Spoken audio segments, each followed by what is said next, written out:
مجاہرہ کیا ہے مجاہرہ؟ مجاہرہ اس شخص کی طرف اشارہ کرتا ہے جو کوئی گناہ کرے اور پھر دوسروں کو بتائے۔ سنا سنایا لگتا ہے نا؟ یہ چیز بہت عام ہے فیس بک اور باقی سوشل نیٹ ورکس پر۔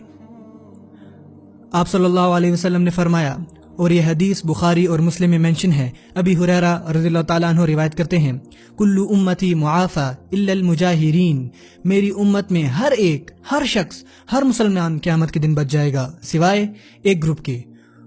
انہوں نے فرمایا وہ جو سریعام اپنے گناہ دوسروں کو بتاتے ہوں گے۔ پھر انہوں نے آگے وضاحت کی، وَإِنَّ مِنَ الْمُجَاهَرَةِ أَن يَعْمَلَ الرَّجُلُ بِاللَّيْلِ عَمَلًا ثُمَّ يُصْبِحُ وَقَدْ سَتَرَهُ اللَّهُ فيقول يا فلان عملت البارحة كذا وكذا وقد بات يستره غبه ويصبح يكشف ستر الله عنه۔ انہوں نے فرمایا مجاہرہ کا مطلب یہ ہے، ایک شخص نے مثال کے طور پر وہ فرماتے ہیں اس نے رات کو کوئی گناہ کیا اور پھر اللہ عز و جل نے اپنی رحمت کے ذریعے اس کا گناہ چھپا دیا، اسے ذلت سے بچایا، لیکن اگلے دن وہ شخص خود لوگوں کو بتاتا ہے، سنو تم لوگوں کو پتا ہے کل رات میں نے یہ اور یہ کیا تھا، جبکہ اللہ عز و جل نے اس کا پردہ کیا، لیکن اگلے دن جا کر اس نے وہ پردہ اتار کر پھینک دیا۔ یہ ہے مجاہرہ۔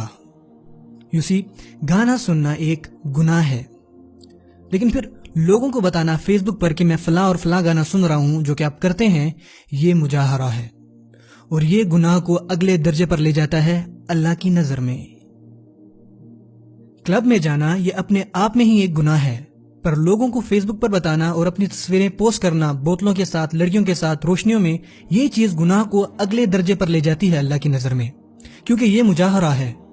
سسٹر، آپ اپنے حجاب کے لیے اسٹرگل کر رہی ہوں گی، یا پھر خود کو پرفیوم یا میک اپ سے آراستہ نہ کر کے گھر سے نکلنے پر جدوجہد کر رہی ہوں گی۔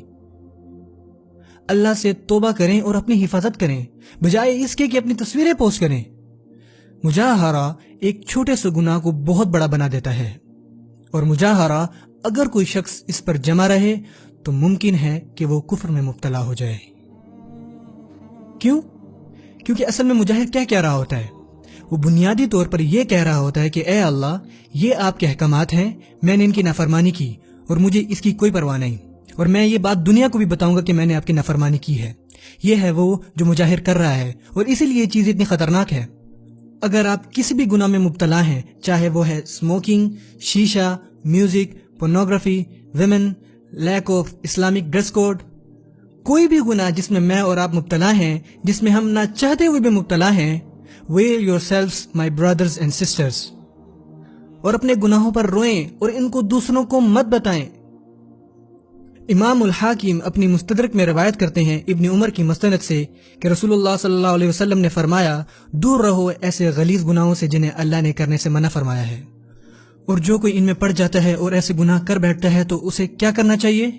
اسے خود پہ پردہ ڈالنا چاہیے اللہ کے پردے سے، خود کو ڈھکنا چاہیے اللہ کے ڈھکنے سے، اور چاہیے کہ اپنے خالق سے معافی مانگے، اپنے گناہوں پر روئیں اور لوگوں کو مت بتائیں اس بارے میں۔ آپ اور میں کبھی اپنی تصویر نہیں لیں گے بیت الخلاء میں حاجت کے دوران،